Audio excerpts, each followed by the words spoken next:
Bonjour à tous. Je vais donc vous présenter rapidement, vu l'horloge qui tourne, rapidement un projet local, ça a été dit, sur la vallée de la Mosson, donc sur le bassin versant du Lèze, à proximité de Montpellier, donc sur une petite commune qui s'appelle la commune de la Vérune, donc comprise dans la métropole. Donc moi, Geoffrey Didier, donc je travaille à l'EPTB Lèze, donc établissement public territorial du bassin, donc structure de gestion du grand cycle de l'eau à l'échelle de 53 communes. Donc, je suis animateur du programme de restauration hydromorphologique des cours d'eau et également chargé de projet sur des travaux sur les zones humides et les cours d'eau d'un point de vue morpho, sachant que la présentation que je vais vous faire concerne justement une restauration d'une partie du lit majeur de la rivière Mosson, qui est le principal affluent du Lèze. Cette zone avait été artificialisée dans le cadre d'une activité agricole depuis plusieurs années. Et suite à une acquisition foncière, la commune de la Vérune, en partenariat avec un ensemble de partenaires locaux, on a souhaité mettre en œuvre un projet de restauration. Donc, sur la partie gauche, vous avez le bassin versant Lèze-Mosson, donc avec le petit encart rouge qui vous localise en fait un secteur de la Mosson. Donc, on n'est pas tout à fait au niveau des plaines de la plaine de Latz, on est légèrement en amont, donc à cheval sur les communes de Saint-Jean-de-Védas et la Vérune. Donc, un corridor vert avec une entité humide attenante à des habitats de prairies débordantes. Donc, c'est la Mosson qui, tout simplement, lors des crues, alimente son lit majeur naturellement et va créer, parce qu'il n'y a pas eu trop, je dirais, d'artificialisation de certaines de ces zones, va créer des habitats spécifiques recensés comme humides dans le cadre du schéma d'aménagement gestion des eaux, donc du SAGE, qu'on a lancé maintenant depuis plusieurs années.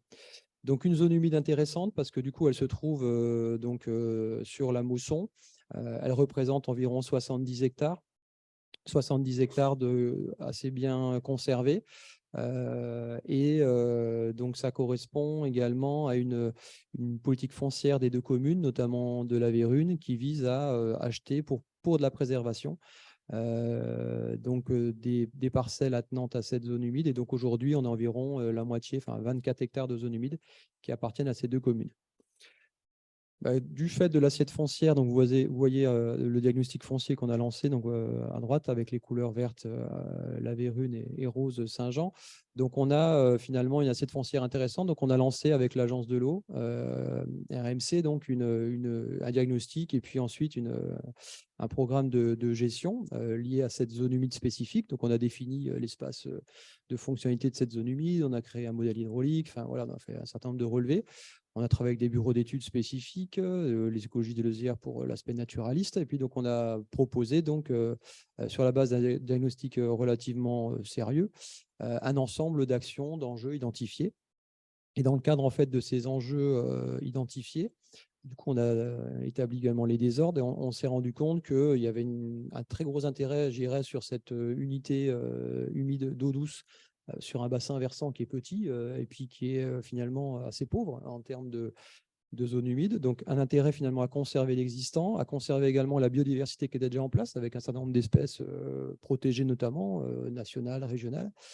Et puis, une unité finalement qui était intéressante parce qu'à proximité des communes, un poumon vert lié aussi, enfin, proche de la métropole, enfin, dans la métropole, donc une certaine attractivité de cette zone. Et puis, donc, on était, donc voilà, j'ai un gros intérêt à travailler sur ce site. Donc, le diagnostic nous a également renseigné sur du coup, les désordres qui étaient existants, avec notamment forcément lié à l'usage et lié à la présence donc, de l'urbanisation, des remblais, voilà, des échanges qui étaient limités vis-à-vis des débordements du cours d'eau, des berges remblayées, enfin voilà, un certain nombre de désordres. Donc du coup, on s'est appuyé donc, sur ce diagnostic pour essayer de lancer un projet vertueux, une vitrine que l'on voulait à l'échelle du bassin versant, sur finalement la zone la plus dégradée de cette zone humide. Donc, on a travaillé donc sur la partie sud de cette zone humide, donc en lien c'est les deux encarts que vous avez. Donc, en s'appuyant également, j'ai entendu le SDH tout à l'heure, donc en s'appuyant sur le SAGE, le schéma d'aménagement et gestion de l'eau, donc qui est porté par l'établissement public, donc justement pour essayer de reconquérir notamment une zone d'expansion de crue qui avait été justement remblayée et endiguée. Et également sur l'encart donc, que vous avez en bas à droite, là, donc, une zone humide qui était également qui avait été sortie de l'inventaire parce que justement remblayée, endiguée. Donc du coup, on avait deux leviers intéressants d'un point de vue local pour essayer de travailler à sa restauration.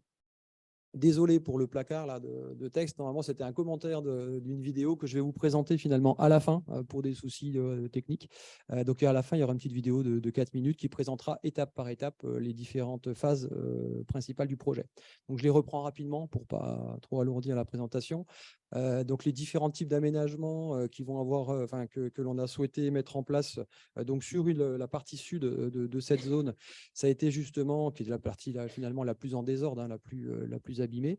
Donc, c'est de supprimer les systèmes d'endiguement qui avaient été mis en place, hein, qui représentent 900 mètres linéaires, donc ce n'était pas neutre, sur finalement une entité agricole qui aujourd'hui a été rachetée par la commune de La Vérune. Donc, du coup, l'objectif et l'action bénéfique, c'était de réactiver 5 hectares de zones inondables, donc du coup, qui vont rebasculer en zone humide une fois que la végétation sera bien en place. Avec une réduction, notamment d'un point de vue submersion, des enjeux bâtis et des infrastructures qui sont à proximité. Ça, on l'a démontré d'un point de vue modélisation hydraulique. C'est en lien également avec le changement climatique et l'augmentation des phénomènes intenses. Le bénéfice morphologique d'un point de vue DCE par rapport au risque de diminution du RNAB. Donc là, on est sur une réduction des contraintes, justement du ralentissement de l'incision lié justement à ces phénomènes de contraintes hydrauliques sur le cours d'eau de la Mousson. Donc la Mousson est une masse d'eau liée au projet. Et puis également une pérennisation du fonctionnement de la prairie par rapport à des débordements qu'on a calés justement en dessous de la Q1, donc la crue annuelle, à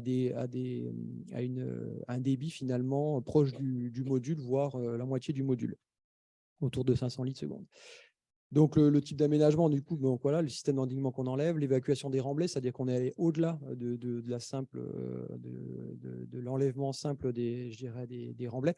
On est allé également au-delà du terrain naturel, c'est-à-dire qu'on a surcreusé la zone pour la rendre encore plus inondable, encore plus humide, etc. Donc, on était rechercher la proximité du toit de la nappe alluviale, sans forcément être dedans. Donc, du coup, voilà. Donc, on a travaillé donc, sur du terrassement, 50 000 m3, donc un volume quand même, une grosse intervention. Des infrastructures qu'il nous a fallu retirer. Donc, il y avait 2 bâtiments, 2 serres, un parking, une route, il y a déplacement de réseau, déplacer une basse tension. Un réseau orange, on a condamné 2 forages illégaux, 12 mètres et 40 mètres de profondeur. Donc, on a désimperméabilisé le sol sur environ 5 000 m². On a dépollué le site. Enfin, il y a tout un travail qui a été fait. Sur le terrassement, la mise en place justement d'une mosaïque d'habitat et d'habitat un peu spécifique lié à la zone humide et au fonctionnement du cours d'eau. Donc, on a travaillé justement sur l'épandage, sur les altimétries, sur les orientations par rapport à l'ensoleillement. Et donc, du coup, on a travaillé sur un projet, je dirais, un peu solide, avec un ensemble de partenaires. Je ne les ai pas cités, mais ça ne se fait pas tout seul, ce genre de projet. Et donc, on était en accompagnement avec un maître d'œuvre, Riparia, avec une équipe projet assez bien, compétente et assez forte sur chacun son domaine. Donc, du coup, on est arrivé sur finalement une proposition un peu globale, avec chacun apporter sa part d'action relativement intéressante sur cette zone. Donc voilà, je termine sur création d'un sentier pédestre. Donc on a voulu ouvrir également le site au public. Un travail respectueux, ça a été dit tout à l'heure, par rapport à la provenance des végétaux et par rapport à leur développement lié avec la génétique locale. Et puis donc, du coup, on a travaillé sur une restauration un peu exemplaire de berges sur à peu près 600 mètres linéaires d'1 hectare. Donc, on a retravaillé les profils, on a travaillé sur des riz-bernes, des plantations, avec des origines tracées, des évacuations du recyclage. Donc, on a voulu essayer également d'avoir un bas niveau carbone, c'est-à-dire des chantiers qui réutilisent les matériaux propres du site. Donc, c'est ce qu'on a fait sur des matériaux tels que la terre de surface, triée, parce qu'il y avait pas mal d'invasives. On a travaillé également sur les arbres qu'on a pu récupérer sur site, les mettre en jauge et les remettre ensuite sur le site. Enfin voilà, un ensemble finalement de petites actions, mais cumulatives qui nous amènent à penser qu'on a fait quelque chose qui se tient, je dirais, d'un point de vue global. Ça, c'est un plan rapide, un plan de masse avec l'ancien fond Carto du site avant travaux, qui vous montre en gros les grands principes d'aménagement. Alors, c'est la grosse partie, la grosse patate rouge là, avec la mare. Donc, en fait, c'est là où il y avait c'était les terrains qui étaient les plus remblayés. Donc, on était quasiment 2 mètres au-dessus du terrain naturel. C'était un terrain qui était non inondable à la Q100. Donc, c'est pour vous donner la Q100 étant je dirais, la crue de référence du PPRI. Donc, les bâtiments, l'ancien propriétaire avait bien travaillé. Tout ça dans l'illégalité, hein. Tout ce qui a été réalisé n'était pas forcément sous autorisation. Donc, du coup, il y avait également un but de renaturer le site et de le remettre en conformité aussi vis-à-vis du milieu et de la réglementation. Donc, du coup, ce qui était en rouge là, donc voilà, c'était un gros remblai. Et sur le remblai, c'est là où on avait les bâtiments, on ne les voit pas, mais vous allez les voir dans le film. Et donc, on a créé une mare à double niveau, un niveau restant permanent et un niveau restant asséché. Un bras mort, on a une prairie basse, très inondable, une prairie haute, submersible, mais sur des événements moins fréquents. Et puis un retravail, enfin un reprofilage de l'ensemble de la rivière, donc qui est à proximité de l'ensemble de cette zone. Voilà, un petit schéma pour si ça marche. Ça marche pas. Un petit coucou à la régie. Donc ça, en fait, c'est un petit schéma animé qui vous permet de voir voilà, la situation avant-après. Bon, c'est assez ludique si ça marche. Ça marche. Ouais, les bâtiments, des imperméabilisations, évacuation des bâtiments. On a également donc supprimé les infrastructures routières et parking. On a donc suppression du système d'endiguement, donc 900 mètres linéaires. Puis ensuite, on est revenu recréer des habitats spécifiques, donc liés justement à une zone humide, dont des bras morts, des surcreusements. Et puis, le retoilettage de la rivière permet de surinonder la zone, de la rendre très humide, avec derrière un reverdissement et un aménagement piétonnier qui permet également d'ouvrir le site à la population. Aujourd'hui, le site est plutôt très fréquenté. D'ailleurs, on ne s'attendait pas à ce qu'il le soit autant. Merci. Donc, en termes de submersion, ça, c'était la modélisation donc, Q100 avant travaux, puisque vous voyez la zone rouge là, que je vous indiquais tout à l'heure. Donc, ça, c'est la zone après aménagement. Donc, sur inondation de la zone, on est sur des altimétries de plus de 2 mètres d'eau. Sur 5 hectares, je vous laisse faire le calcul. Donc, c'est quand même finalement une réappropriation du champ majeur de la rivière, Mausson, une réappropriation finalement de son lit de vie, son lit de débordement. Et puis, l'avantage que l'on a, du coup, à part stocker l'eau et une meilleure recharge de la nappe, on a également finalement un bénéfice intéressant d'un point de vue aléa, d'un point de vue inondabilité, parce que du coup, on diminue de quelques centimètres sur des crues 30 à 50 ans les hauteurs d'eau, les hauteurs de submersion sur les enjeux bâtis et infrastructures. Donc, voilà. 7 mois de travaux, donc bon, je vous passe les phases études, etc. 7 mois de travaux propres avec des boîtes, des entreprises locales.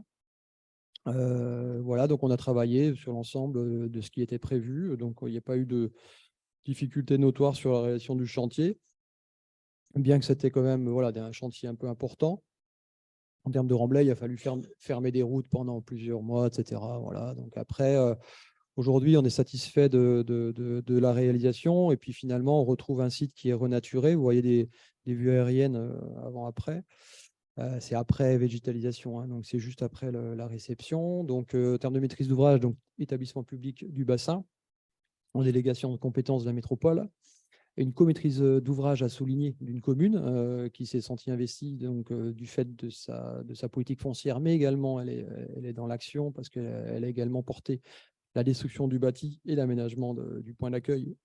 Pourquoi? Parce qu'il n'y avait pas de subvention sur ces points-là, donc du coup c'est elle qui les a portés. Puis on était en dehors de des compétences. Et donc, du coup, voilà, un retour d'expérience intéressant. Donc, il ne faut pas occulter le fait qu'on a lancé un état initial un peu complet, parce qu'on a travaillé dans la transversalité, donc avec l'ensemble des acteurs du bassin, y compris les financeurs, qui avaient aussi des demandes spécifiques par rapport à un bel état initial pour pouvoir justement s'appuyer sur ces travaux-là et pouvoir ensuite voilà, avoir des comparaisons avec du suivi. Un travail du sol, donc pour retrouver justement une prairie intéressante et fonctionnelle. Donc voilà, en tant que maître d'ouvrage, on a souhaité, dans la rédaction des cahiers des charges, dans l'équipe qui nous entourait, aussi bien l'équipe projet, l'équipe entreprise, du coup, avoir voilà, des gens qui s'intéressaient au-delà de l'aspect économique. Donc, du coup, on a cherché finalement des partenaires qu'on a trouvé sans difficulté. Et donc, on a travaillé donc, du coup, avec chacun a apporté un petit peu sa plus-value. Donc, les plants ont été récupérés sur site pour certains, d'autres ont été prélevés, notamment en phase graine avant la libération des emprises, notamment par une entreprise locale. On parlait de la traçabilité des végétaux. Cérès Flore, donc du coup, qui est une entreprise qui travaille en ce sens. Donc, on travaille avec le végétal qui était avant sur le site. On a reboisé également la partie Mosson parce qu'on était sur un corridor vert et un espace boisé classé, donc il ne fallait pas changer la destination forestière. Bien que, vous l'avez vu, on est sur un contexte de forêt alluvionnaire, etc., sur les pourtours de la zone, donc il y a une grosse régie naturelle. Mais au-delà de ça, on a voulu quand même apporter un petit coup de pouce, au moins sur la partie corridor. Voilà, donc après on a apporté quelques nichoirs, bien qu'on ait conservé les principaux arbres gîtes qui étaient sur le site, voilà, qui avaient été identifiés avant. On a adapté le projet, je ne l'ai pas dit, mais en phase réglementaire, on est tombé sur des aspects, des espèces nationales, enfin protégées nationales, donc il a fallu adapter le projet. Donc voilà, il y a une petite plaquette d'information qui a été mise à l'accueil. Si vous voulez plus d'infos, du coup, ça sera peut-être plus rapide de le faire comme ça. Et puis sur les suivis, j'en termine. Donc un site sous monitoring. Donc on est sur un ensemble de suivis, d'indicateurs, hein, de solutions fondées sur la nature. Donc nous, on s'appuyait sur les indicateurs, je dirais, de terrain. Donc c'est-à-dire vu qu'on est sur un travail de zone humide, donc on a utilisé les sites. Bon, il y a 12 indicateurs, je me suis trompé. Donc 7 indicateurs Roméo en lien avec les zones humides. Hein, ça va du criquet à l'odonate à la flore et à la piézométrie. Un critère CARIS, CARIS étant le critère de la morphologie des cours d'eau. Donc on a une station CARIS propre à la mousson sur ce secteur-là. Un travail de partenariat avec la Fédération de pêche pour le suivi pêche et thermique de la mousson.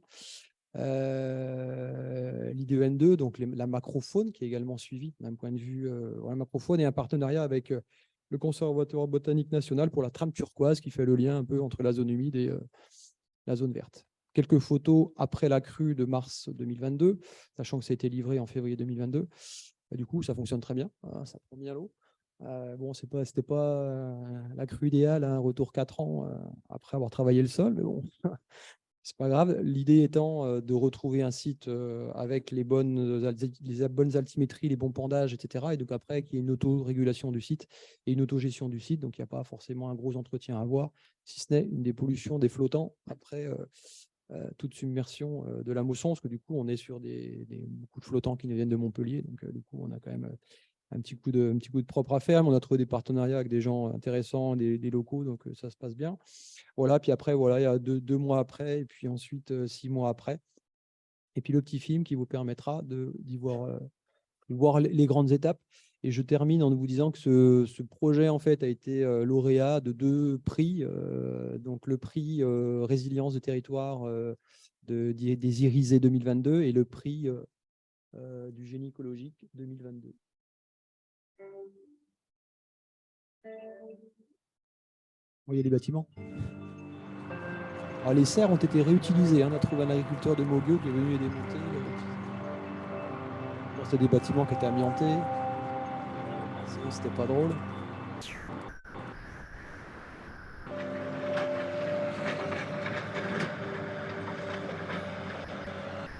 Alors, tous les matériaux ont été, comme on a pu, triés, etc.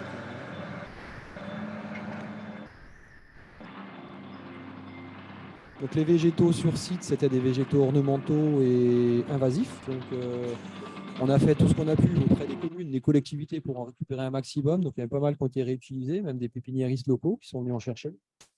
puis après, il y a un certain nombre de végétaux qui ont été supprimés avec toutes les conditions, enfin, toutes les modalités de suppression quand c'était des invasives. Il y a des images qui peuvent choquer.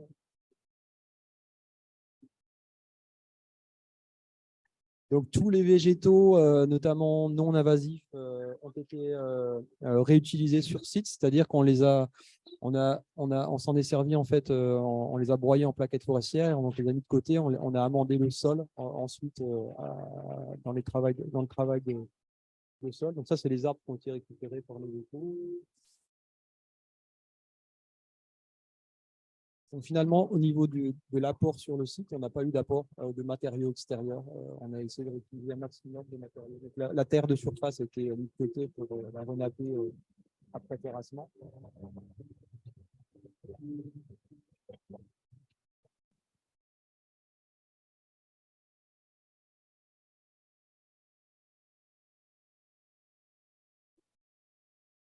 Il y avait des norias de semis, il y avait jusqu'à des fois une vingtaine de feux sur le chantier à la journée. Donc un coordinateur environnement qui avait été demandé par les services de l'ADREA, l'instructeur, par justement voilà, une garantie, une neutralité et un bon suivi de chantier.